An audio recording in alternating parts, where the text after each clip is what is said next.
তা এই যে রাখি বাঁধা, এই রাখি প্রথম শাস্ত্র অনুযায়ী কে কাকে বেঁধেছিল, কে প্রথম রাখি পড়েছিল? রবীন্দ্রনাথ ঠাকুর তো রাখি বন্ধন উৎসব করেছেন, এটা আপনারা জানেন। আমরা সবার মধ্যে একটা ধারণা ঢুকে গেছে যে আমরা ভাই বোনের মধ্যে কেবলমাত্র রাখি বন্ধনে উৎসব আছে। শাস্ত্র কিন্তু তা বলছে না। আমি একবারে প্রমাণ দিয়ে বলবো, যদি কেউ এখানে থাকেন জানা থাকে বলবেন যে প্রথম রাখি পড়েছিল কে আর প্রথম রাখি পরিয়েছিল কে। শুনে নিন, ভবিষ্যৎ পুরাণ 137তম অধ্যায়, ভবিষ্যৎ পুরাণ 137তম অধ্যায় বলছে দেবরাজ ইন্দ্র প্রথম রাখি পড়েছিল এবং রাখিটা পরিয়েছিল তার স্ত্রী শচী দেবী। আপনাদের মনে একেবারে ধারণা নেই, আপনাদের মনে এইটাই ঢুকে আছে রাখি ভাই বোনের মধ্যে হয়। শাস্ত্র কিন্তু তা নয়। এই রাখির অর্থ হচ্ছে রক্ষা কবচ। স্ত্রী তার স্বামীর হাতে এই রক্ষা কবচ দিয়ে ঈশ্বরের কাছে প্রার্থনা করে, হে প্রভু, আমার পতি দেবতাকে যেন তুমি রক্ষা করতে পারো। হ্যাঁ, আপনাদের এই ছোটখাটো ভুল ধারণাগুলো একটু ভাঙাতে চাই আপনাদের সামনে। শুধুমাত্র শচী দেবী বেঁধেছিল তা নয়, আমাদের দেবরাজ ইন্দ্রের গুরুদেব যিনি ছিলেন বৃহস্পতি, তিনিও বেঁধেছিলেন। আগেকার দিনে গুরুদেবরা শিষ্যের হাতে রাখি বেঁধে দিতেন, কেন? রক্ষা কবচ দিতেন। এখন দেখুন, বলি মহারাজ দেবরাজ ইন্দ্রের সঙ্গে যখন যুদ্ধ করছিল বারবার হেরে যাচ্ছিল, তো বলি মহারাজ তার গুরুদেব শুক্রাচার্যকে জিজ্ঞেস করেছিল, আচ্ছা গুরুদেব, আমি ইন্দ্রের সঙ্গে যুদ্ধে বারবার পারছি না কেন? বলছে পারবে না, তার স্ত্রী শচী দেবী তার হাতে রক্ষা কবচ দিয়েছে, আর তার গুরুদেব তার হাতে রক্ষা কবচ দিয়েছে। এ শাস্ত্র প্রমাণ দিয়েছে। আসুন, গতকাল 4টে জিনিস ছিল: রাখি পূর্ণিমা, ঝুলন পূর্ণিমা, বলরামের জন্মদিন এবং গতকাল ভগবান শ্রীকৃষ্ণ কালিয়নাগকে দমন করার দিন।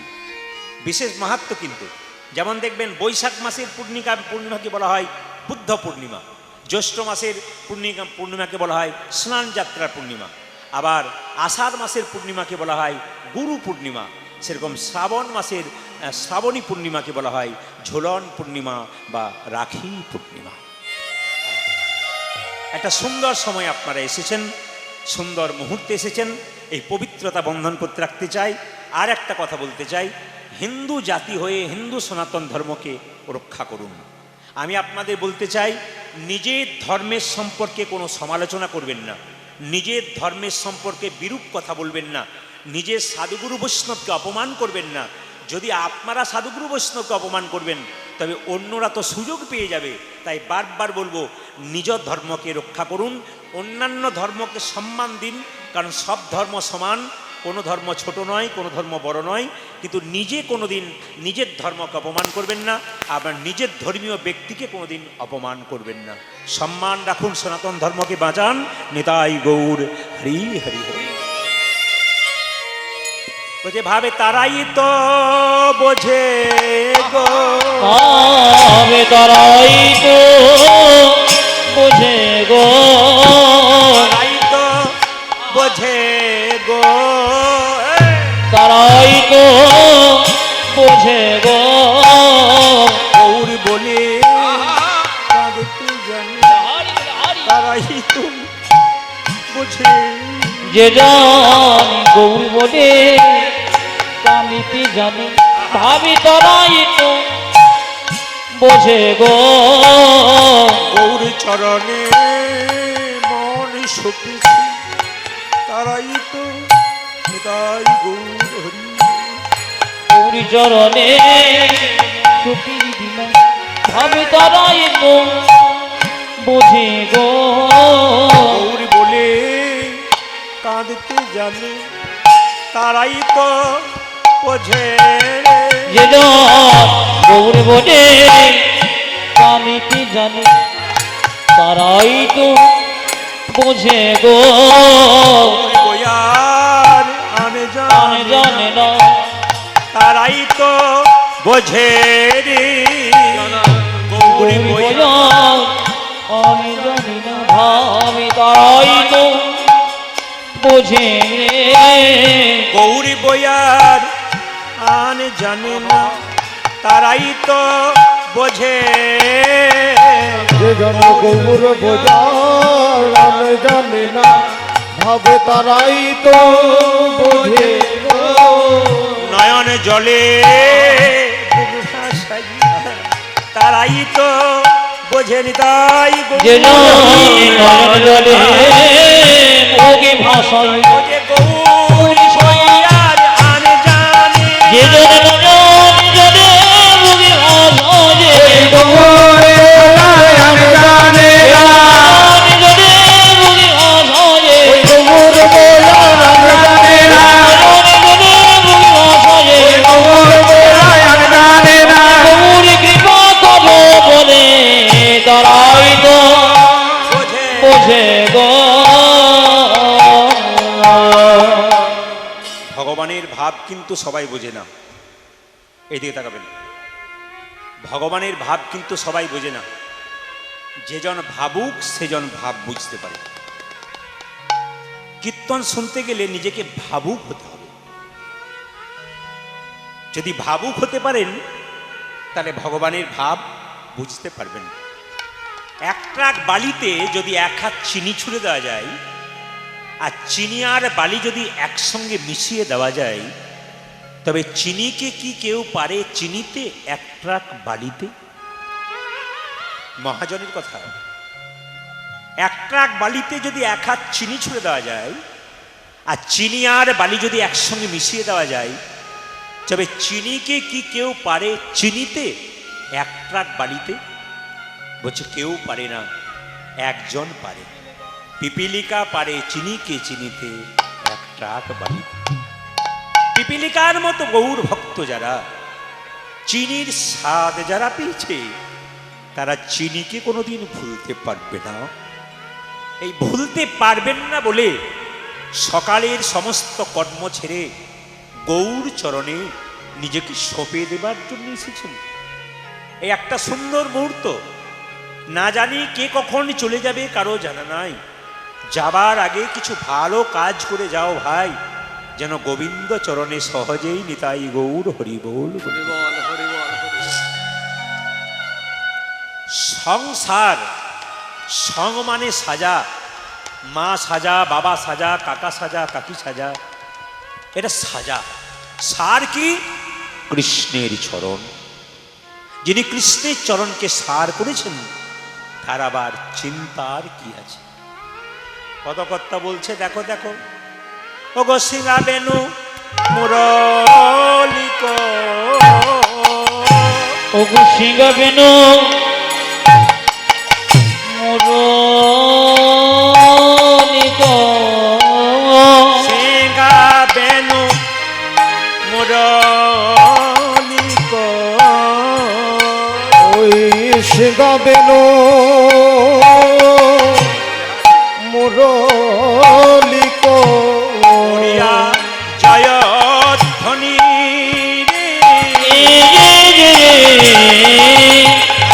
ও গো সিংহা বেনু মুরলিক, সিংহা বেনু মুরলিক,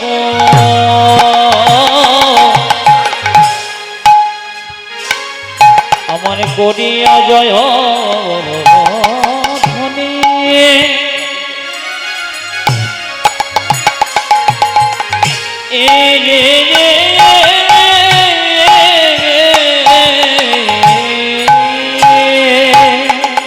হই হই ও গো হই হই হই ও যে হই রবে গোরা বলি গো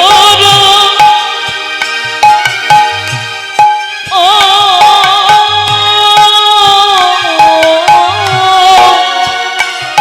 আমার ফিরায় পাবনে,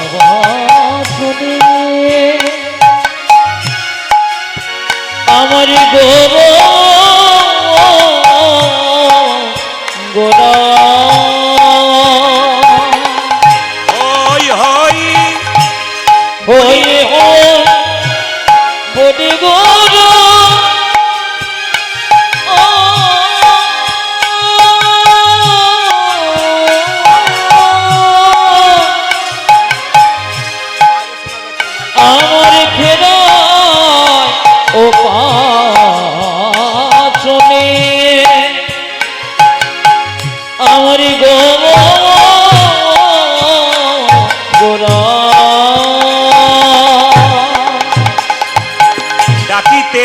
লাগিল আজ ফিরাইতে লাগিল ফিরাইতে লাগলো ওই ফিরাইতে লাগিল ওরে হই হই রবে গোরা ফিরাইতে লাগলো ওরে হই হই রবি গোরা ফিরাইতে লাগে হই হই রবে গোরা ফিরাইতে লাগলো ওরে হই হই রবি গোরা ফিরাইতে লাগে শ্যামলি ধবলি বলি ফিরাইতে লাগলো তাকে শ্যামলি ধবলি বলি ফিরাইতে লাগে শ্যামলি ধবলি বলি ফিরাইতে লাগলো শ্যামলি ধবলি বলি ফিরাইতে লাগে আই শ্যামলি আই ধবলি ফিরাইতে তাকে লাগলো আই শ্যামলি আই ধবলি ফিরাইতে লাগে আই শ্যামলি আই ধবলি ফিরাইতে লাগলো কে আইসা বলি আই ভবনে আমার আমার গৌর হরি হরি আইসা বলি আই ধবলি আমার আমার গৌর হরি আইসা বলি আই ধবলি আমার আমার গৌর হরি আইসা বলি আই ধবলি আমার আমার গৌর হরি আইসা বলি আই ধবলি আমার আমার গৌর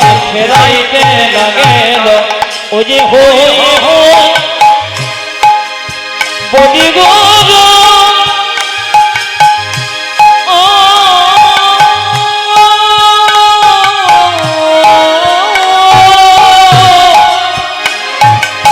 আমার ফেরায় ও পারাছনে এ রে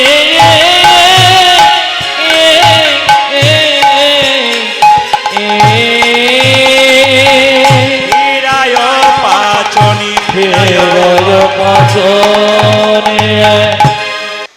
আমরা সবাই কৃষ্ণ মন্ত্রে দীক্ষিত হয়েছি, কিন্তু ভগবান শ্রীকৃষ্ণ কোন মন্ত্রে দীক্ষিত হয়েছে? তিনি কিন্তু দীক্ষা নিয়েছিলেন। এইদিকে মায়েরা, আমরা সবাই কৃষ্ণ মন্ত্রে দীক্ষিত হয়েছি, কিন্তু ভগবান শ্রীকৃষ্ণ কোন মন্ত্রে দীক্ষিত হয়েছিলেন? এক, ভগবান শ্রীকৃষ্ণ অর্জুনকে গীতার জ্ঞান দিয়েছিলেন, সেই বাকটা কি ছিল এবং সেই তিথিটা কি ছিল এবং গীতার জ্ঞান তিনি কতক্ষণ ধরে দিয়েছিলেন। আর 3 নম্বর জিজ্ঞেস রইল যে ভগবান শ্রীকৃষ্ণের দেহ থেকে যখন প্রাণ চলে গেল, তার মুখাগ্নি প্রথম কে করেছিল? ভগবানের মুখাগ্নি কে করেছিল? এই কয়েকটা জিনিস কিন্তু আপনাদের সামনে রাখলাম। আমি আপনাদের বলে দিলাম কেন, আপনাদের একটু জানার জন্যে আলোচনা হবে বাড়িতে, তাই বললাম আর কি। আসলে আগ্রহটা প্রথম থেকেই সবার জন্মে গেছে, এটা সব জায়গাতে হয়, কিন্তু আমি প্রায় জায়গাতে এটা রাখি, এবং যারা খুব আকুল ভক্ত তারা বাসায় গিয়ে একবার জিজ্ঞেস করে নেয়, কারণ সবার মধ্যে তো নয়। হ্যাঁ ঠিক আছে, আমি শেষে দেখছি কি করা যায়, এখন একটু ভাবুন, হ্যাঁ ভাববার সময় দিই, হুট করে বলে দিলে সব চলে গেল আর কি। প্রেম সে বলো নিতাই গৌর হরি হরি হরি হরি। আচ্ছা, মহাপ্রভুর সঙ্গে কে কে যাচ্ছে? সবাই মিলে একটা উলুধ্বনি দিন, নিতাই গৌর হরি হরি হরি। রামায় মায়েরা সবাই মিলে ওগো রামায় সুন্দরানন্দ, ওগো রামায় সুন্দরানন্দ, রামায় সুন্দরানন্দ, ওগো রামায় সুন্দরানন্দ সঙ্গে নিত্যানন্দ,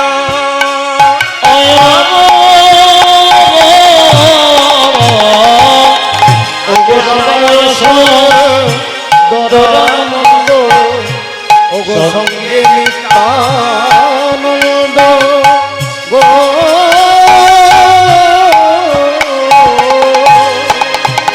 আপনার গানের মাধ্যমে, পদাবলীর মাধ্যমে বুঝবেন কে কে মহাপ্রভুর সঙ্গে যাচ্ছে। রামায় সুন্দরানন্দ, ওগো রামায় সুন্দরানন্দ, সঙ্গে নিত্যানন্দ, গরিদাস আজি গৌরী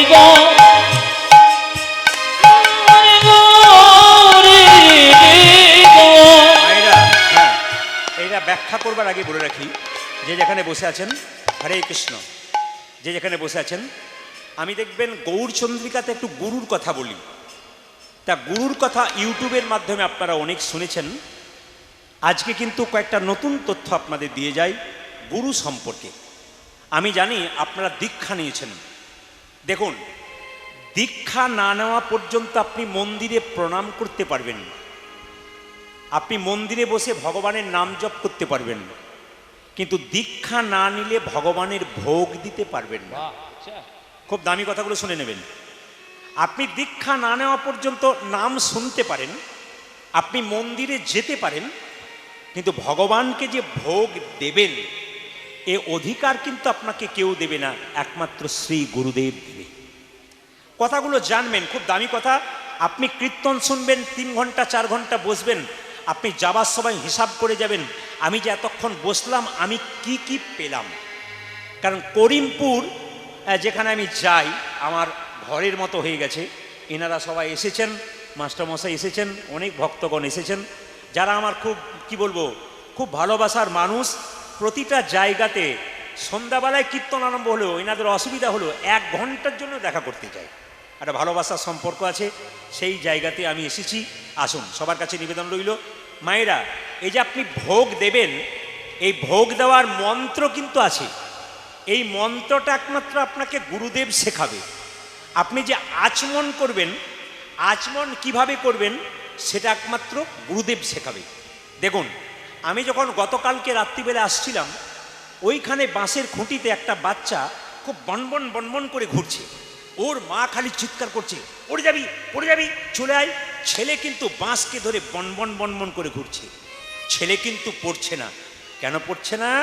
ও বাঁশের খুঁটিটাকে আশ্রয় করেছে, ওর পড়ার ভয় কিন্তু থাকবে না। বাঁশের খুঁটিকে যতক্ষণ টেনে ধরে থাকবে ততক্ষণ পড়বার ভয় থাকবে না। ও বাঁশের খুঁটিকে ছেড়ে দিলেই পড়বার ভয় থাকবে। তাই যদি সংসারের মধ্যে গুরুচরণকেও ধরতে পারে তার আর ভয় থাকার কোনো কারণ। হ্যাঁ, আপনি পূজা করুন, আপনি যাগযজ্ঞ করুন, আপনি হোম করুন, আপনি কৃষ্ণের কৃপা পাবেন, অবশ্যই পাবেন। কিন্তু কৃষ্ণ বলছে পূজা করো, পাঠ করো, হোম করো, যোগ করো, তার চাইতে আরেকটা জিনিস করলে আমি তোমার প্রতি অনেক প্রসন্ন হব। কিসে? যদি গুরু সেবা করতে পারো। আমি প্রমাণ দেব আপনাদের। ভগবান শ্রীকৃষ্ণ শ্রীমদ্ ভাগবত গীতার 80তম অধ্যায় 34 নম্বর শ্লোক। ভালো করে শুনবেন কথাগুলো। আমি আগে বললাম প্রত্যেকটি কথা রেফারেন্স দিয়ে বলবো, আপনারা খুঁজে নেবেন, কারণ ইউটিউব হচ্ছে, ক্যামেরা হচ্ছে, এ শুধুমাত্র আপনারা শুনবেন তা নয়। এ গান একটা ছাড়ার পর থেকে এমন এমন হয় যে 10 লাখ 12 লাখ 15 লাখ মানুষ এ কীর্তন শোনে। সুতরাং আমাকে রেফারেন্স দিয়ে বলতে হবে যাতে প্রমাণটা ঠিক থাকে। কি বললাম?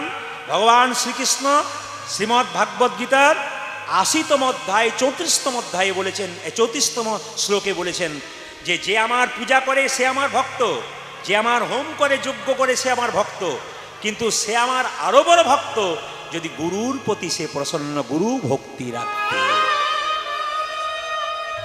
এই জন্য আমি আপনাদের বলবো গুরু ভক্তি রাখবেন এবং গুরু জীবনে করবেন, কিন্তু পাকা গুরু করবেন। অজ্ঞান তিমিরান্ধস্য জ্ঞানাঞ্জন শলাকয়া। আমরা মুখে বলি, মানে কি? মানে আমাদের ভেতরে যে অজ্ঞানতার অন্ধকার আছে, গুরুদেব জ্ঞানের শলকা দিয়ে সেই অজ্ঞানতার অন্ধকার দূর করে দেয়। কত সুন্দর মানে আছে দেখুন, বলে দিই কিন্তু মানে বুঝি না। অজ্ঞান তিমিরান্ধস্য, আমার ভেতরে যে অজ্ঞানতার অন্ধকার আছে, গুরুদেব জ্ঞানের শলকা জ্বালিয়ে আমার ভেতরের অজ্ঞানতার অন্ধকার দূর করে দেয়। কিন্তু রামকৃষ্ণদেব বলল যাকে তাকে গুরু করা যাবে না, গুরু যাতে জ্ঞানী হয়। কারণ আপনার ভেতরে অজ্ঞানতার অন্ধকার দূর করতে গেলে গুরুকে তো জ্ঞানী হতে হবে। যে গুরু শাস্ত্রজ্ঞ তার কাছে বসলে লাভ আছে। কেন? আপনার শরীরে যদি রোগ হয়েছে আপনি ভালো ডাক্তারের কাছে যাবেন, চিকিৎসা করে রোগ সারাবে। যিনি ভালো ডাক্তার তিনি পড়াশুনো করেছেন বলেই ভালো ডাক্তার হয়েছেন।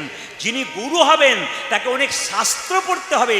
তবে আপনার মনের ভেতরে যে রোগ, আপনার মনের যে দুঃখ সংসারে, এই দুঃখ দূর করতে পারে শ্রী গুরুদেব। তার জ্ঞানের দরকার আছে। ভগবান মহাপ্রভু নিজের মুখেই বলেছেন, কিবা বিপ্র কিবা শূদ্র ন্যাসিক জ্ঞানে নয়, কৃষ্ণ তত্ত্ববেত্তা যেই সেই গুরু হয়। শুধুমাত্র কি ভাবছেন যে ব্রাহ্মণ গুরু হবে, শূদ্র গুরু হবে?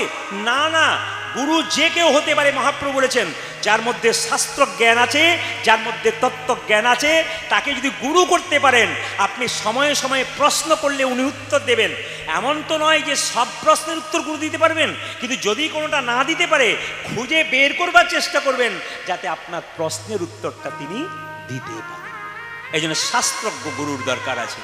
আমি আপনাদের যে যেখানে বসে আছেন একটু মন দিয়ে শুনে নিন। পাহাড় থেকে আমি গত কয়েকদিন আগে অনেকে ফেসবুকের মাধ্যমে দেখেছেন, আমি বদ্রীনাথ গিয়েছিলাম, আমি কেদারনাথ গিয়েছিলাম, আমি গিয়েছিলাম আপনার হরে কৃষ্ণ, আমি গিয়েছিলাম হরিদ্বার, ঋষিকেশ। তো হঠাৎ যখন বদ্রীনাথ যাচ্ছি তখন পাহাড় থেকে বিরাট একটা স্রোত নেমে এলো, 4 ঘন্টা গাড়ি দাঁড়িয়ে গেল। পাহাড় থেকে জল আসছে, প্রচুর জল নেমে আসছে। দেখুন এত জল নামছে ওপর থেকে, ছোট ছোট মাছগুলো কিন্তু কিলবিল করতে করতে ওপরে উঠে যাচ্ছে, কিন্তু একটা হাতি ও এত চেষ্টা করছে, ও জলের চাপে উঠতে পারছে না। কেন পারছে না? মাছ জলকে আশ্রয় করেছে, তাই জলের মধ্যে বিচরণ করতে পারছে। আর হাতি জলকে আশ্রয় করতে পারে নাই, তাই হাতি ওপর দিকে নেতাই গৌর হইব বলে। তাই গুরুর মধ্যে যদি আপনার গুরু কৃপা যদি কারো থাকে, তার আবার কি আছে? এই জন্য গুরুকে জ্ঞানী হওয়া দরকার আছে।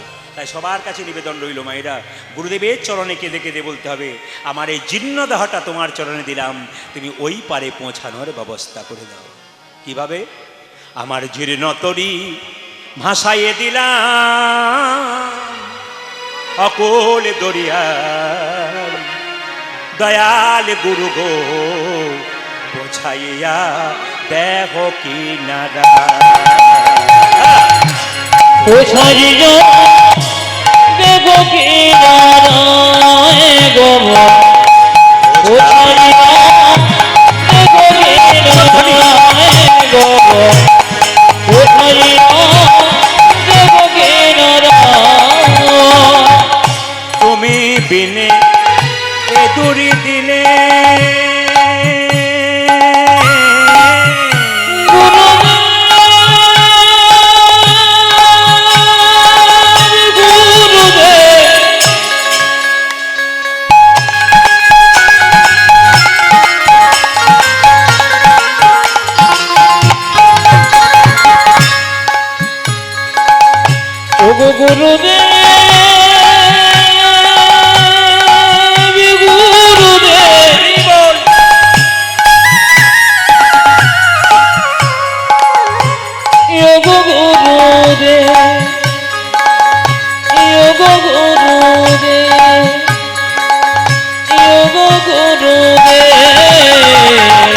তুমি বিনে এগুল বিনে